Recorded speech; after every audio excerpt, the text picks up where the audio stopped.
The one page strategic plan पर इस शानदार मास्टर क्लास में आपका स्वागत है। इस वीडियो में हम इस अध्याय के हर एक पेज को अच्छे से समझेंगे।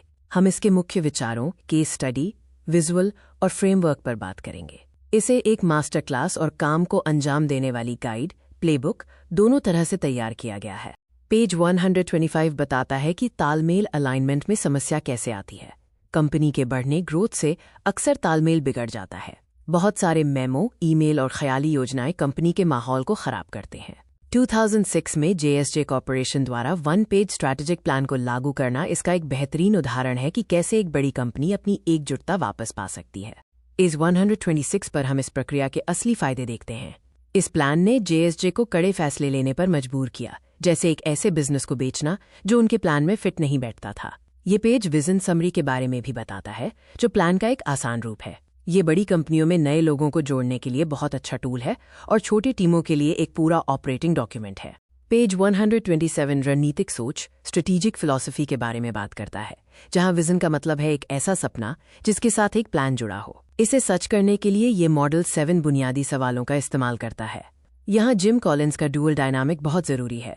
पहले 3 कॉलम कंपनी के आधार कोर को बताते हैं, जबकि बाकी के कॉलम आगे बढ़ने प्रोग्रेस में मदद करते हैं। इसका नारा याद रखें, पहले इसे लिख लें, फिर इसे सही करें। Get it down, then get it right. Page 128 संगठन को होने वाले फायदों का सार बताता है।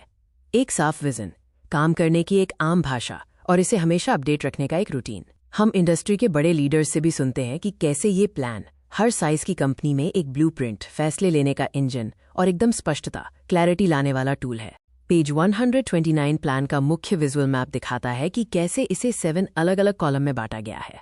इसका आधार क्या करना चाहिए, क्यों और कहाँ कंपनी को मजबूती देता है, जबकि आगे के कॉलम काम को सही से करने, एग्जीक्यूशन पर जोर देते हैं। तालमेल एक ऐसे नाम से शुरू होता है जिसे कर्मचारी और ग्राहक दोनों आसानी से बोल सकें।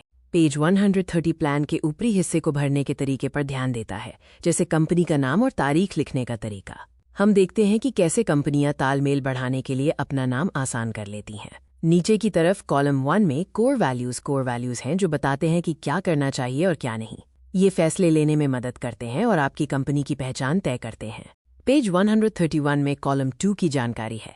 अगर वैल्यूज आत्मा है तो ये कॉलम कंपनी का दिल है। ये सबसे जरूरी सवाल का जवाब देता है। हम ये काम क्यों कर रहे हैं? ये पेज उद्देश्य को KPI परफॉर्मेंस इंडिकेटर और BHAG बड़े लक्ष्यों से जोड़ता है, ताकि हर चीज एक ही कहानी बयां करे। पेज 132 कॉलम 3 पर जाता है, जहां प्लान काफी विस्तार से बताए जाते हैं। ये 3 से -5 साल के लक्ष्यों को बताता है। इसमें सैंडबॉक्स तय किया जाता है, यानी आपकी कंपनी कहाँ बिजनेस करती है। ये ब्रांड प्रॉमिसेस भी बताता है, जो ग्राहकों को भरोसेमंद गारंटी देते हैं, जिससे कंपनी की ग्रोथ होती है। पेज 133 में रैकस्पेस और एप्पल जैसी कंपनियों के ब्रांड प्रॉमिस के उदाहरण हैं। ये दिखाता है कि कैसे स्टीव जॉब्स ने 1997 में एप्पल के प्रोडक्ट्स को कम करके कंपनी का फोकस वापस लाया। ये पेज कॉलम 4 1 साल के लक्ष्य की भी शुरुआत करता है और एक ऐसा जरूरी नंबर चुनने को कहता है जो लोगों और प्रक्रियाओं के बीच संतुलन बनाए रखे।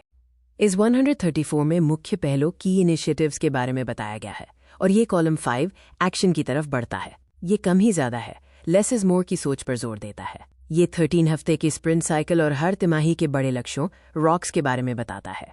स्टीफन कोवे के पत्थर, कंकड़ और रेत के उदाहरण से ये समझाता है कि आपको पहले अपने सबसे जरूरी कामों को समय देना चाहिए, ताकि रोजमर्रा के छोटे कामों में आपका समय बर्बाद ना हो। पेज 135 कॉलम 6 के बारे में है। थीम, स्कोरबोर्ड डिजाइन और जश्न, सेलिब्रेशन। काम को मजेदार बनाने के लिए कंपनियों को हर तिमाही क्वार्टर की एक थीम डिजाइन करनी चाहिए। इसमें 6 जरूरी बातें होती हैं: डेडलाइन, लक्ष्य, थीम का नाम, स्कोरबोर्ड, जश्न और इनाम। ये चीजें लंबे समय के लक्ष्यों को पूरी टीम के लिए मजेदार और आसान बना देती हैं। कॉलम 7, जो पेज 135 पर ही है, जवाबदेही, अकाउंटेबिलिटी पर ध्यान देता है। एक बार प्लान बन जाने पर लीडर्स को हर एक व्यक्ति के लिए काम मापने के तरीके और तिमाही लक्ष्य तय करने चाहिए। इससे सभी को ये साफ समझ आता है कि उनके रोज के काम कंपनी के बड़े लक्ष्यों और विजन को कैसे पूरा कर रहे हैं। पेज 136 प्लान के लोगों और प्रक्रियाओं वाले हिस्से के बारे में है। ये 3 मुख्य समूहों को पहचानता है: कर्मचारी, ग्राहक और शेयर होल्डर, और 3 मुख्य प्रक्रियाएं बताता है: बनाना या खरीदना, बेचना और रिकॉर्ड रखना। कंपनी को स्वस्थ और संतुलित रखने के लिए इन सभी चीजों को एक साथ मैनेज करना बहुत जरूरी है। पेज 137 इन सभी चीजों को मापने के लिए कुछ खास केपीआई के सुझाव देता है। ये बिजनेस के पहले नियम के बारे में चेतावनी देता है। ग्रोथ, विकास पैसा खाती है। ये कैश फ्लो का एक आसान फॉर्मूला देकर लीडर्स को ये ट्रैक करने में मदद करता है कि ग्राहकों, कर्मचारियों और शेयर होल्डर्स के बीच वैल्यू, पैसा फायदा कैसे घूम रहा है। पेज 138 पर आगे बढ़ते हुए हम बिजनेस की प्रक्रियाओं को देखते हैं, जिसमें उत्पादन, बिक्री और रिकॉर्ड रखना शामिल है। ये बिजनेस का दूसरा नियम बताता है, सस्ते में खरीदो, महंगे में बेचो। ये चेतावनी देता है कि सही वित्तीय फाइनेंशियल डेटा के बिना लीडर्स ये नहीं जान सकते कि कौन सा ग्राहक, प्रोडक्ट या लोकेशन असल में उनका मुनाफा बढ़ा रहा है।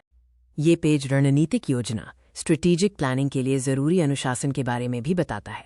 ये JSJ कॉरपोरेशन के रूटीन को हाईलाइट करता है, जहां CEO नियमित मीटिंग्स करते हैं ताकि लीडरशिप टीम रोज के छोटे मोटे कामों से बाहर निकलकर गहरी सोच पर ध्यान दे सके।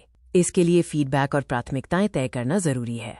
पेज 139 फीडबैक लेने का एक शानदार तरीका, शुरू करें, रोकें, जारी रखें, स्टार्ट स्टॉप कीप बताता है। कर्मचारियों और ग्राहकों का सर्वे करके लीडर्स को छोटी समस्याओं से लेकर बड़े बदलावों तक की जानकारी मिल जाती है। ये पेज पुराने SWOT की जगह नया SWT फ्रेमवर्क भी सामने रखता है, ताकि लीडर्स सिर्फ अपने आसपास देखने की गलती न करें। साधारण प्लानिंग, जिसमें SWOT इस्तेमाल होता है, और उच्च स्तर की रणनीतिक प्लानिंग, जिसके लिए SWT फ्रेमवर्क चाहिए, के बीच का अंतर बताता है। इसमें छत पर जाने, गेटिंग ऑन द रूफ के महत्व को बताया गया है, ताकि इंडस्ट्री के बाहर देखा जा सके और सिर्फ तुरंत के फायदों पर ध्यान देने की बजाय दुनिया भर के नए ट्रेंड्स को पहचाना जा सके। अंत में पेज 141 और 142 दुनिया भर के नए बदलावों, ट्रेंड्स को समझने और अपनी मुख्य खूबियों को बेहतर बनाने के तरीके बताते हैं। केवल अपने मौजूदा प्रतिद्वंद्वियों, कंपटीटर्स को देखने के बजाय आगे की सोचकर और कंपनी में काम करने वाले हर व्यक्ति से सुझाव लेकर लीडर्स अपनी कमजोरियों को कम कर सकते हैं और बाजार में सबसे आगे रह सकते हैं। ये चैप्टर इस बात पर जोर देकर खत्म होता है कि बाजार में आने वाले नए लोगों और कंपनियों को लेकर हमेशा सतर्क रहना चाहिए। मुख्य बातें जो हमने सीखी: एकजुटता की ताकत। एक स्पष्ट योजना कंपनी में सभी को एक साथ लाती है और सबका ध्यान लक्ष्य पर केंद्रित करती है। सिद्धांत और उद्देश्य। आपके सिद्धांत और आपके काम करने का कारण आपके सभी बड़े फैसलों का सही रास्ता तय करते हैं। काम को अंजाम देना। अपने लंबे समय के सपनों को छोटे और आसान हिस्सों, जैसे हर तिमाही के लक्ष्य में बांटना बहुत जरूरी है। संतुलन। हमेशा लोगों, कर्मचारियों, ग्राहकों और प्रक्रिया, उत्पादन, बिक्री के बीच एक अच्छा तालमेल बनाए रखें।